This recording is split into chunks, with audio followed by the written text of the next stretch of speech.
నమస్తే అండి ఫ్రెండ్స్. ఇప్పుడు మన వీడియో ఏమంటే నాకు పళ్ళు డ్యామేజ్ అయ్యింది అన్నట్లుగా లాస్ట్ వీడియోలో మీకు తెలియజేశాను. ఆ స్క్రీన్ మీద లింక్ కూడా ఇస్తాను, అంటే ఏమైంది అని తెలుసుకోవాలంటే.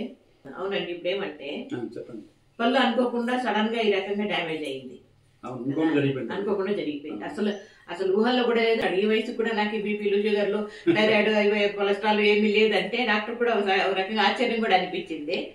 అంత హెల్దీగా ఉండే బాడీ నాకు మైగ్రేన్ హెడ్ఏక్ తప్ప వేరే ప్రాబ్లం ఏమీ లేదు, మోకాళ్ళ నొప్పులు కూడా లేవన్నమాట. ఈ రకంగా ఉండడము కానీ అనుకోకుండా ఈ రకంగా పళ్ళు డ్యామేజ్ అయింది. అది ఎట్లా డ్యామేజ్ అయింది అనేది వీడియో కింద లింక్ అనేది ఇస్తాను స్క్రీన్ మీద, మీకు వీలుంటే చూడొచ్చు. ఇప్పుడు నా ఆలోచన ఏమంటే అండి, ఇప్పుడు ఈ రకంగా అయ్యింది, దానికి డాక్టర్ మనకి అన్ని టెస్టులు చేసి చూసి, నాకు పళ్ళుకి టెస్ట్ చేసి చూసి పళ్ళు తీసేసి దానికైతే మొత్తం మళ్ళా పళ్ళు కట్టించుకోవాలంటే దగ్గర 50,000 రూపాయలు అవుతుంది అన్నట్లుగా. అంటే దాంట్లో కొన్ని రకాలు, ఆ పళ్ళు కట్టించుకునే దానికి కొన్ని రకాలు ఉన్నాయండి.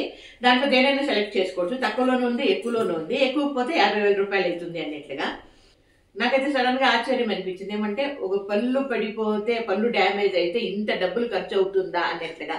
ఆ రకంగా ఉండడం వల్ల నాకు అనిపించింది ఏమంటే, ఇప్పుడు మనకి పెట్టుకోగల స్తోమత ఉంది, పెట్టుకుంటున్నాము.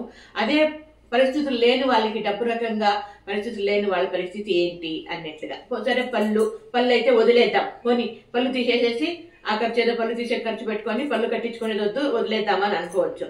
ఇంకేదన్నా మనకి బాడీలో ఇంకేదన్నా పార్ట్కి ఏదన్నా డ్యామేజ్ అయ్యి మనకి హెల్త్ పరంగా ఏమైనా ఇబ్బంది వస్తే ఎంత కష్టం కదా వ్యక్తికి, చాలా కష్టం. కాబట్టి నేను చెప్పడం ఏమంటే, ఎంత దీన పరిస్థితిలో ఉన్నా కూడా మనకంటూ ప్రతిరోజు కూడా రూపాయి కావచ్చు, 10 రూపాయలు కావచ్చు, దాచిపెట్టుకుంటే మంచిది అని నా ఉద్దేశం. దాచుకుంటే మన హెల్త్ కి, మన ఆరోగ్యానికి ఎప్పుడైనా మనకి ఇబ్బంది వచ్చినప్పుడు మనం ఖర్చు పెట్టుకోవచ్చు అని నేను అనుకుంటాను.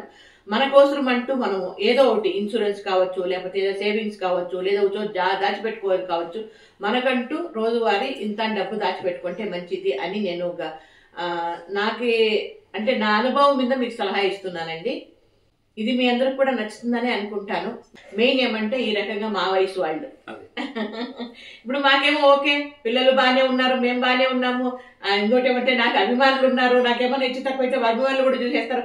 నాకు ఒకసారి కాళ్ళు ఏదో ప్రాబ్లం అయింటే మన అభిమానులే ఖర్చు పెట్టేశారండి. డాక్టర్ కూడా ఫ్రీగా చేశారు. నిన్న కూడా అంతే, హాస్పిటల్లో ఆ బిల్ అయితే ఎక్కువే అవుతుంది. కాకపోతే నా గురించి తెలిసిన తర్వాత ఆ డాక్టర్ గారికి బాగా తగ్గించారు, దగ్గర 10,000 తగ్గించేశారనమాట.